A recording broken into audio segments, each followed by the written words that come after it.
Welcome to MarineMax in Nisswa. We are on the bow of a 2026 250 Premier Solaris. As you can see, we have the bow filler cushion that you can have in the front or the rear. If you have too many people on board and you need to take it out, it just lifts out and you can put it on the dock. Or if you have a lot of people joining you on the lake, you can put it in for extra space. Another great feature about this boat is that we have the cool touch seating, which means we can have these darker colors without getting too hot in the sun. Another awesome feature is we have 29 cup holders on board with us today. That means everyone will have a spot to put their drink while you're cruising around the lake. Up next, we have the driver's seat and the passenger seat. It's great for communicating. You're not having to speak across the room when it's just the two of you out on board.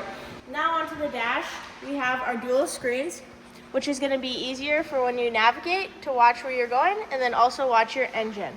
Here in the back we have the table that you can put your snacks on while you're cruising, or if you don't want it on, you can easily take it out, put it on the seat, and it allows more walking room as you go.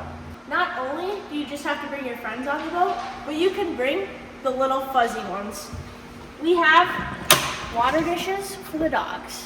Lastly, we have the tow bar when you and your family are ready to get out and do some water sports. It's powered by a 300 Mercury with lots of power to get you up skiing, wakeboarding, and even tubing. Come check out this boat at MarineMax Nisswa, located off of 371.